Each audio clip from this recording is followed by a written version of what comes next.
дар шаҳри Хуҷанд давоми 6 моҳаи аввали соли 2023 34 адад корхонаи нав мавриди истифода қарор гирифт. Ин корхонаҳои саноатӣ ва истеҳсолӣ буда фаъолияти хубро ба роҳ монданд. Дар ин бора муовини раиси шаҳри Хуҷанд Бахтиёр Боқизода ҳангоми маърузааш дар маҷлиси фаъолон оид ба ҷанбасти натиҷаҳои рушди иҷтимоию иқтисодии шаҳри Хуҷанд давоми нимсолаи аввал маълумот дод. дар ин коргоҳҳои нав беш аз 200 нафар сокинон бо ҷойи кори доимӣ таъмин гардиданд.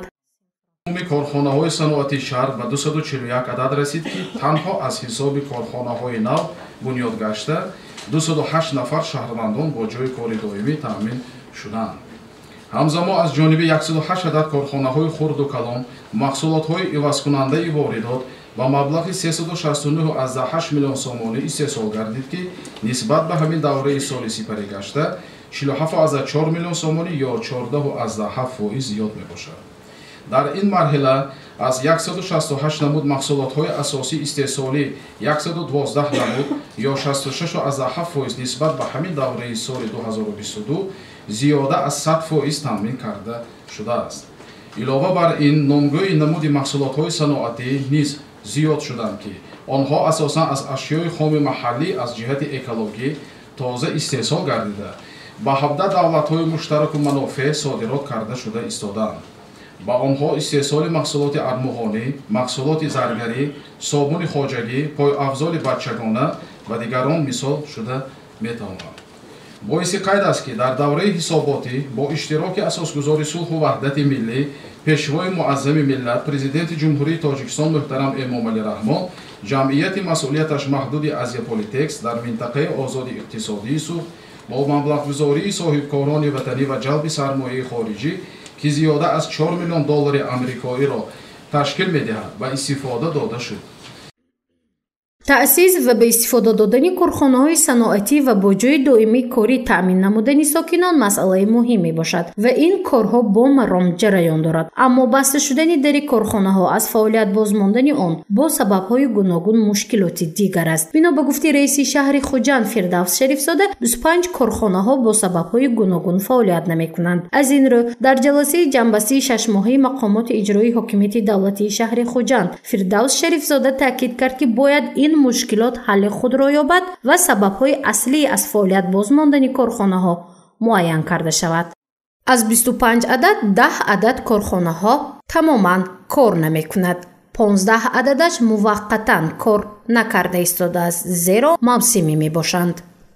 ва яке аз хоҳишҳои қатъии роҳбари давлат ин буд, ки зери назорати қатъӣ гирифта шавад умуман тамоми корхонаҳои саноатӣ, аз он ҷумла корхонаҳои саноатӣ, ки бо иштироки бевоситаи роҳбари давлат ифтидо гардааст, бояд бо 100% кор кунад. зери назорат шӯъбаи саноат Абдуллоев гирифта шавад.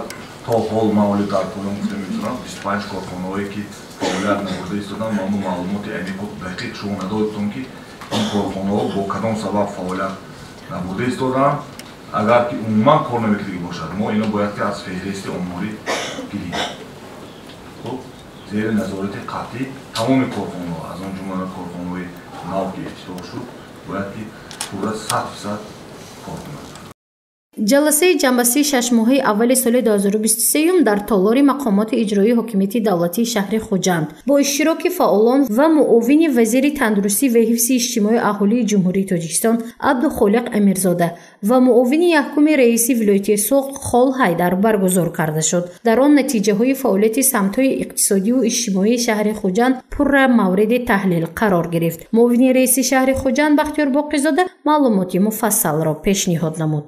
дар ин давра аз 10 намуди даромадҳои андозии бюҷети умумӣ ба нақша гирифта шуда, як манбаи воридоти бюҷет низоми махсуси андозбандӣ таъмин нагардид, ки дар натиҷа аз ин ҳисоб 1 миллион 433,8 сомонӣ маблағ ворид нагардидааст.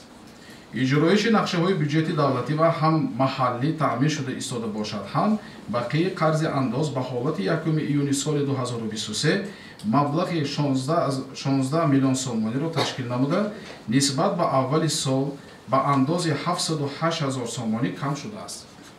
бояд қайд намуд ки қисми хароҷоти бюҷети маҳаллӣ 99.7% таъмин гардида аз ин сарчашма барои рушди соҳаҳои иҷтимоӣ ва хусус маориф, тандурустӣ, фарҳанг ва ҳифзи иҷтимоии аҳолӣ 101.6 миллион сомонӣ ва ё 68.8% маблағҳои харҷгардидаи бюҷетӣ равона карда шудааст.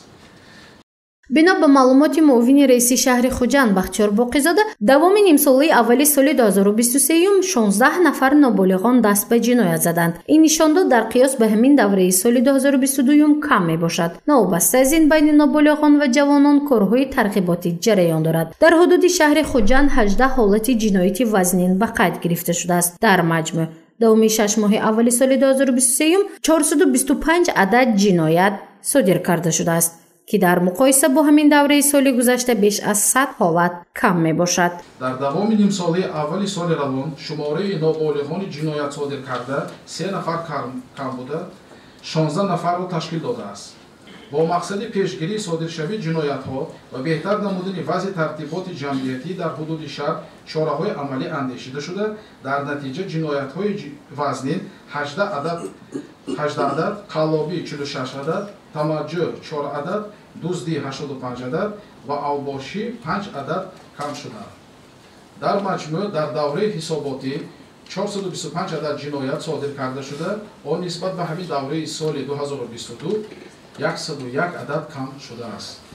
минбаъд низ ба мо зарур аст ки дар самти коҳиш додани ин нишондиҳандаҳо аз ҷониби тамоми соҳибҳои ба ин самт шомил буда чораҳои амалӣ тавассути корҳои тарғиботиву ташвиқотӣ дар ҷомеаҳои меҳнатию тамоми соҳа ба таври қатъӣ роҳандозӣ намоем. дар давоми нимсолаи аввали сол 2023 тибқи системаи хизматрасонии равзании ягона аз ҷониби роҳбарияти шаҳр 342 нафар шаҳрвандон қабул карда шуданд, ки он нисбат ба ҳамин давраи соли сипарӣ гашта 113 нафар кам мебошанд.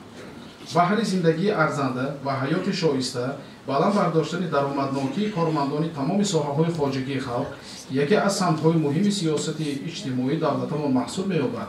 дар ҳолати 1 июни соли 2023 музди миёнаи маоши кормандон дар миқёси шаҳр ба 2109 сомонӣ расида, он нисбат ба ҳамин давраи соли сипарӣ гашта 19% ё ба маблағи 295 сомонӣ зиёд шудааст.